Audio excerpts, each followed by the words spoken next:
Chapter 3, The Sailing of the King. What made Scrub look so dingy, and Jill too, if she could only have seen herself, was the splendor of their surroundings. So I'd better describe them at once. Through a cleft in those mountains, which Jill had seen far inland as she approached the land, the sunlight was pouring over a level lawn. On the far side of the lawn, its weather vanes glittering in the light, rose a many-towered and many-turreted castle, the most beautiful castle Jill had ever seen. On the near side was a quay of white marble, and moored to this the ship, a tall ship, with high forecastle and high poop, gilded and crimson, with a great flag at the masthead, and many banners waving from the decks, and a row of shields, bright as silver, along the bulwarks. The gangplank was laid to her, and at the foot of it, just ready to go on board, stood an old man. He wore a rich mantle of scarlet, which opened in the front to show his silver mail shirt. There was a thin circlet of gold on his head, and his beard, white as wool, fell nearly to his waist. He stood straight enough, leaning on one hand on the shoulder of a richly dressed lord who seemed younger than himself, but you could see he too was very old and frail. He looked as if a puff of wind could blow him away, and his eyes were watery. Immediately in front of the king, who had turned round to speak to the people before going on board the ship, there was a little chair on wheels, and harnessed to it a little donkey, not much bigger than a big retriever. And in this chair sat a fat little dwarf. He was as richly dressed as the king, but because of his fatness and because he was sitting hunched up among the cushions, the effect was quite different. It made him look like a shapeless little bundle of fur and silk and velvet. He was as old as the king, but more hale and hearty, with very keen eyes. His bare head, which was bald and extremely large, shone like a gigantic billiard ball in the sunset light. Farther back, in a half circle, stood what Jill at once knew to be his courtiers. They were well worth looking at for their clothes and armor alone. And as far as that went, they looked more like a flower bed than a crowd. But what really made Jill open her eyes, and her mouth as wide as they would go, was the people themselves. If people was even the right word. The rest were things you could never see in our world. Fauns and satyrs and centaurs. Jill could give a name to some of those, for she had seen pictures of them. Dwarfs, too. And there were a lot of animals she knew as well. Bears and badgers and moles and leopards and mice and various birds, but then they were so very different from the animals which one called by the same name in England. Some of them were much bigger. The mice, for instance, stood on their hind legs and were over 2 feet high. But quite apart from that, they all looked different. You could see by the expression in their faces that they could talk, and they could think just as well as you could. Golly, thought Jill, so it's true after all. But the next moment she added, I wonder, are they friendly? For she had just noticed on the outskirts of the crowd 1 or 2 giants, and some people she wouldn't give a name to at all. At that moment, Aslan and the signs rushed back into her mind. She'd forgotten all about them for the last half hour. Scrub, she whispered, grabbing his arm. Scrub, quick! Do you see anyone that you know? So you've turned up again, have you? Said Scrub disagreeably, for which he had some reason. Well, keep quiet, can't you? I want to listen. Don't be a fool, said Jill. There isn't a moment to lose. Do you see some old friend here? Because you've got to go speak to him at once. What are you talking about? Asked Scrub. It's Aslan, the lion. He says you've got to, said Jill despairingly. I've seen him. Oh, you have you? What did he say? He said the very first person you saw in Narnia would be an old friend, and you've got to go speak to him at once. Well, there's nobody here I've ever seen in my life before, and anyway, I don't know whether this is Narnia. I thought you said you'd been here before, said Jill. Well, you thought wrong then. Well, I like that. You told me, for heaven's sake, dry up and let's hear what they're saying. The king was speaking to the dwarf, but Jill couldn't hear what he said. And as far as she could make out, the dwarf made no answer, though he nodded and wagged his head a great deal. Then the king raised his voice and addressed the whole court, but his voice was so old and cracked she could understand very little of his speech, especially since it was all about people and places she had never heard of. When the speech was over, the king stooped down and kissed the dwarf on both cheeks, straightened himself, raised his right hand as if in blessing, and went, slowly and with feeble steps, up the gangway and on board the ship. The courtiers appeared to be greatly moved by his departure. Handkerchiefs were got out, sounds of sobbing were heard in every direction. The gangway was cast off, trumpets sounded from the poop, and the ship moved away from the quay. It was being towed by a rowing boat, but Jill didn't see that. "Now," said Scrub, but he didn't get any further because at that moment a large white object, and Jill thought for a second it was a kite, came gliding through the air and alighted on its feet. It was a white owl, but so big it stood as high as a good-sized dwarf. It blinked and peered as if it were short-sighted and put its head a little to one side and said in a soft, hooting kind of voice, "Too-hoo, too-hoo, who are you two?" "Well, my name's Scrub, and this is Pole," said Eustace. "Would you mind telling me where we are?" "In the land of Narnia, at the king's castle of Cair Paravel." "Is that the king who's just taken the ship?" Too true, said the owl sadly, shaking its big head. "But who are you? There's something magic about you two. I saw you arrive. You flew. Everyone else was so busy seeing the king off that no one else knew. Except me. I happened to notice you. You flew." "We were sent here by Aslan," said Eustace in a low voice. "Too-woo, too-woo," said the owl, ruffling out its feathers. "This is almost too much for me. So early in the morning, I'm not quite myself till the sun's down." "And we've been sent to find the lost prince," said Jill, who had been anxiously waiting to get into the conversation. "Well, that's the first I've heard about it," said Eustace. "What prince?"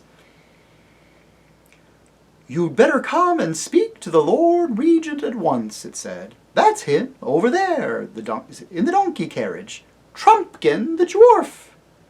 The bird turned and began leading the way, muttering to itself, "Woo-hoo, to-woo, what a to-do! I can't think clearly yet, it's too early." "What's the king's name?" asked Eustace. "Caspian the 10th, said the owl. And Jill wondered why Scrub had suddenly pulled up short in his walk and turned an extraordinary color. She thought she had never seen him look so sick about anything. Before she had time to ask any questions, they had reached the dwarf, who was gathering up the reins of his donkey and preparing to drive back to the castle. The crowd of courtiers had broken up and were going in the same direction by ones and twos and little knots like people coming away from watching a game or a race. "To-woo, ahem, Lord Regent," said the owl, stooping down a little and holding its beak near the dwarf's ear. "Ah, what's that?" said the dwarf. "Two strangers, my lord," said the owl. "Rangers? What do you mean?" said the dwarf. "I see two uncommonly grubby man cubs. What do they want?" "Well, my name's Jill," said Jill, pressing forward. She was very eager to explain the important business on which they had come. "The girl's called Jill," said the owl, his voice as loud as it could. "What's that?" said the dwarf. "The girls are all killed? I don't believe a word of it. What girls? Who killed them?" "Only one girl, my lord," said the owl. "Her name is Jill." Speak up, said the dwarf. "Don't stand there buzzing and twittering in my ear. Who's been killed?" "No one's been killed," hooted the owl. "Who? Nobody!" All right, you needn't shout. I'm not so deaf as all that. What do you mean by coming here to tell me no one's been killed? Why should anyone have been killed?" "Better tell him I'm Eustace," said Scrub. "The boy is Eustace, my lord," hooted the owl as loud as it could. "Useless," said the dwarf irritably. "I dare say he is. Is there any reason for bringing him here to court? Huh?" "Not useless," said the owl. "Eustace!" "Used to it, is he? I don't know what you're talking about, I'm sure, but I tell you what it is, Master Glimfeather. When I was a young dwarf, there used to be talking beasts and birds in this country who could really talk. There wasn't all this mumbling and muttering and whispering. It would have been tolerated for a moment. Not for a moment. Set! Ernest, my trumpet, please. Little Fawn, who had been standing quietly beside the dwarf's elbow all this time, now handed him a silver ear trumpet. It was made like the musical instrument called a serpent, so that the tube curled right round the dwarf's neck. And while he was getting it settled, the owl Glimfeather suddenly said to the children in a whisper, "My brain's a bit clearer now. Don't say anything about the lost prince. I'll explain later. It wouldn't do, too. Oh, what a to-do." "Now," said the dwarf, "if you have anything sensible to say, Master Glimfeather, try to say it. Take a deep breath, and don't attempt to speak too quickly." With help from the children, and in spite of a fit of coughing on the part of the dwarf, Glimfeather explained that the strangers had been sent by Aslan to visit the court of Narnia. The dwarf glanced quickly up at them with a new expression in his eyes. "Ah, sent by the Lion himself, huh?" he said. "Aside from, well, that other place, beyond the world's end, huh?" "Yes, my lord," bawled Eustace into the trumpet. "Son of Adam and daughter of Eve, huh?" said the dwarf. But people at Experiment House hadn't heard of Adam and Eve, so Jill and Eustace couldn't answer this. But the dwarf didn't seem to notice. "Well, my dears," he said, taking first one and the other by the hand and bowing his head a little, "you are most heartily welcome. If the good king, my poor master, had not this very hour set sail for the 7 Isles, he would have been glad of your coming. I would have brought back his youth for a moment. For a moment. And now it's high time for supper. You shall tell me your business in full council tomorrow morning.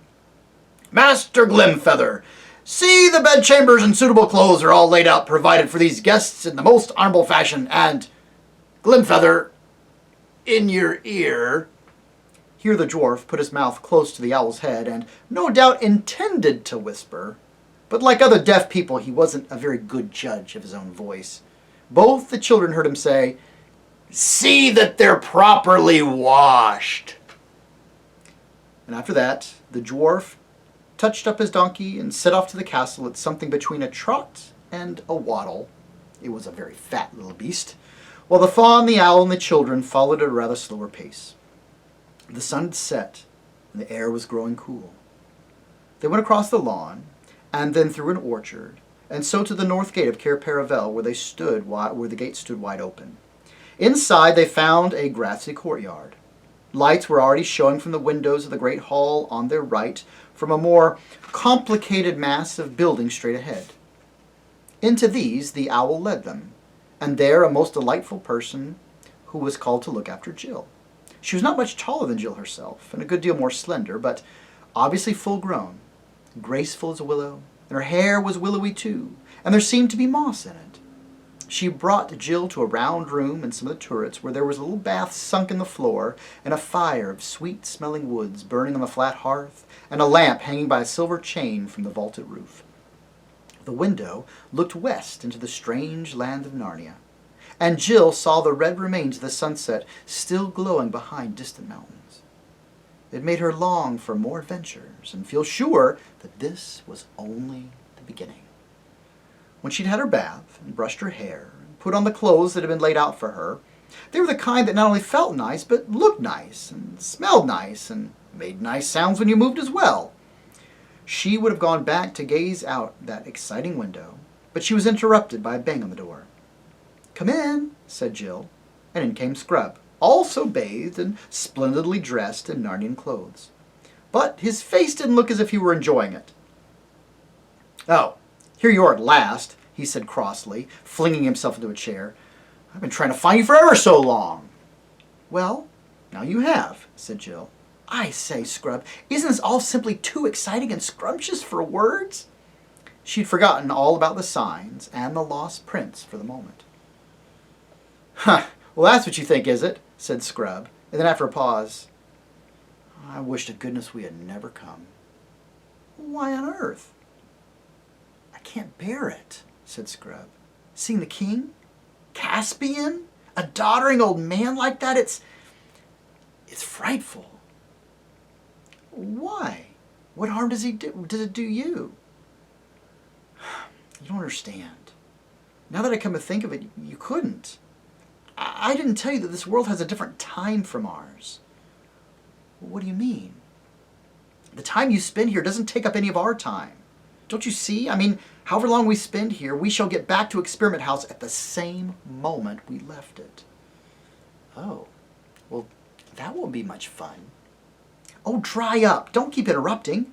And when you're back in England, our world, you can't tell how time is going here. It might be any number of years in Narnia while we're having 1 year at home. The Pevensies explained it all to me, but like a fool, I forgot all about it.